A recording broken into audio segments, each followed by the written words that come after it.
Alkene कहा जाता है आपके पास कि एल्कीन जो कंपाउंड होते हैं ये अनसैचुरेटेड कंपाउंड होता है, यानी कि असंतृप्त हाइड्रोकार्बन होते हैं।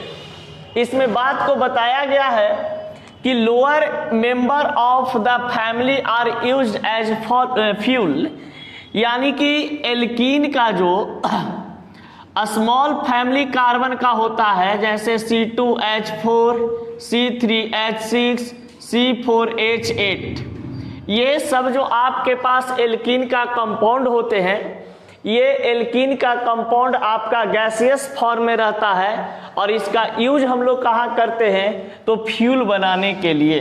तो ईंधन बनाने के लिए आप एल्कीन से युक्त पदार्थ को यूज कर सकते हैं, उसमें कोई दिक्कत नहीं होगी।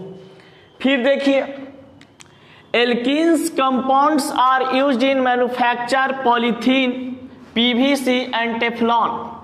यहाँ पर पॉलीथीन की बात किया गया है, पीवीसी की बात किया गया है, टेफ्लॉन की बात किया गया है। यानी कि हम लोग देखते हैं कि पॉलीथीन घरेलू कामों में यूज किया जाता है। पीवीसी का पाइप आता है जो बैकेलाइट पाइप आता है, पीवीसी का पाइप जो पानी वगैरह पास होता है, वो पाइप देखे हैं कि पाइप बनाने में पीवीसी का यूज किया जाता है। टेफ्लॉन भी एक प्रकार का पॉलीमर होता है, कपड़ा की तरह जिसको बोल सकते हैं। यानी कहने का मतलब कि पॉलीथीन, पीवीसी, टेफ्लॉन ये सभी एक प्रकार का पॉलीमर है, एक प्रकार का क्या है, बहुलक है, यानी पॉलीमर है। अब यहाँ पर पॉलीमर होने के कारण ये कहा जाता है कि ये सभी एल्कीन से बनाए जाते हैं। एल्कीन कंपाउंड से आपका पॉलीथीन बनता है, पीवीसी बनते हैं, टेफ्लॉन बनते हैं। पॉलीविनाइल क्लोराइड पीवीसी का नाम होता है, जो आपके घरों में प्लास्टिक का पाइप देखते होंगे जिसमें पानी वायरिंग वगैरह जो किया जाता है वो पीवीसी पाइप होता है, समझ गए। अब देखिए यहाँ पर अब बताया जाता है इथिन नामक, इथिन जो हमारे पास एल्कीन यौगिक है, इथिन का फार्मूला होता है C2H4। तो C2H4 इथिन से हम लोग क्या चीज का निर्माण करते हैं, पॉलीथीन का। अब देखिए, यानी कि पॉलीथीन बनाने के लिए हम किस प्रकार के हाइड्रोकार्बन का यूज करते हैं, पॉलीथीन बनाने के लिए इथिन नामक हाइड्रोकार्बन का यूज करते हैं। अब देखा जाए, यहां पर बताया गया है कि इथिन, इथिलीन, यानी इथिन का साधारण नाम कॉमन नेम इथिलीन होता है। इथिन का साधारण नाम कॉमन नेम इथिलीन होता है, जिसका उपयोग हम लोग करते हैं हरे फल को पकाने के लिए कृत्रिम तरीका से। यानी कृत्रिम तरीका से जैसे देखते होंगे कि जब हमारे घरों में बगीचा में से तोड़ करके आम लाते हैं तो उसको बोड़ा वगैरह में या भूसा वगैरह में धर देते हैं। अब भूसा वगैरह में धर देते हैं तो कहा जाता है या तो फिर आर्टिफिशियल ढंग से अगर कोई केमिकल के माध्यम से पकाना चाहते हैं तो आप ऐसे भी पका सकते हैं कि उसमें आप C2H4 का इस्तेमाल करें, C2H4 केमिकल का छिड़काव कर दें तो आपका जो हरा फल है वो तुरंत क्या हो जाएगा, पकना शुरू हो जाएगा, समझ गए। तुरंत नहीं, कम से कम 2-3 घंटा के बाद रिएक्शन ये शुरू हो जाता है। हाँ, 2-3 घंटा तक टाइम लेता है। अब देखिए, तो इथिन को इथिलीन कहते हैं। फल पकाने वाला जो केमिकल होता है उसे हम इथिलीन कहते हैं या इथिन कहते हैं, जिसका सूत्र होता है C2H4।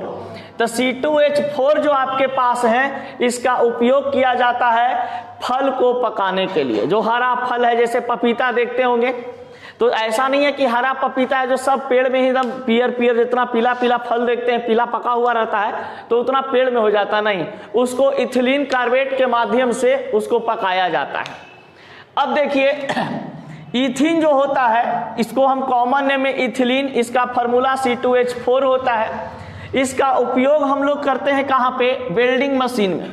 वेल्डिंग मशीन के द्वारा कोई धातु को या लोहा को हम क्या करते हैं, जोड़ने का काम करते हैं। जैसे एक लोहा हमारे पास है, ये लोहा है, अब यहाँ पे जोड़ने वाला काम करेंगे तो यहाँ पर देखते होंगे कि एक तरीका से या इस तरीका से एक ऐसे करके छोटा सा मतलब पाइप रहता है, उसमें से क्या होता है कि निकलते रहता है फ्लेम, आग जलते रहता है, और यहाँ पे कुछ ऑब्जेक्ट दे करके ऐसे सोल्डर दे करके इसको ऐसे सोल्डिंग कर देते हैं। तो जो आग फ्लेमिंग होते रहता है, इसमें जलता है ऑक्सीजन की उपस्थिति में, लेकिन ये जलने वाला जो गैस है इसमें कौन सा गैस रहता है, इथीन रहता है। समझ गए? जो कंटेनर में भरा हुआ है वो इथीन गैस होता है, वही जलते रहता है। बोलिए।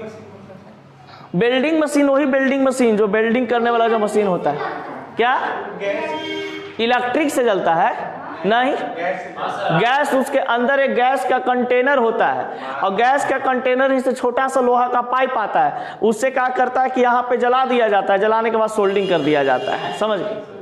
तो उसके अंदर में जो गैस होता है वो क्या चीज का होता है, इथीन होता है। बस इतना समझो, सिंपल सी बात, उतना काला लंगड़ा टेढ़ा समझेगा।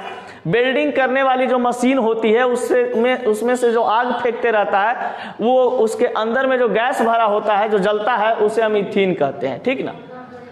अब देखिए यहां पर है एक मस्टर्ड गैस, बहुत इंपॉर्टेंट क्वेश्चन, टेस्ट में क्वेश्चन हो सकता है, दिया जाएगा, ध्यान दीजिए। हाँ, तो मस्टर्ड ऑयल जो होता है वो एक प्रकार का सरसों तेल कहा जाता है। अब यहाँ पे मस्टर्ड गैस को हम लोग बार गैस के नाम से जानते हैं। आराम से हल्ला मत करो, पहले सुनो आराम से। मस्टर्ड गैस को हम लोग किस नाम से जानते हैं, बार गैस के नाम से जानते हैं।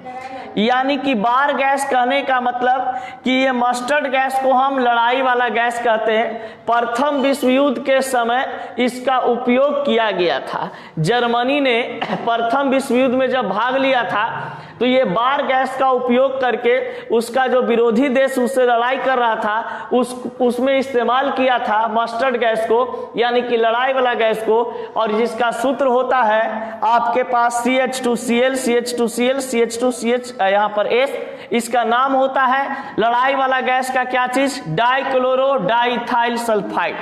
तो डाइक्लोरो डाइथाइल जो सल्फाइड होते हैं, यहाँ पर आपका इसका नाम होता है। आप पूछो, जैसे कि ये A है, ये B है, ये C है, ये C है, ये B है, ये A है।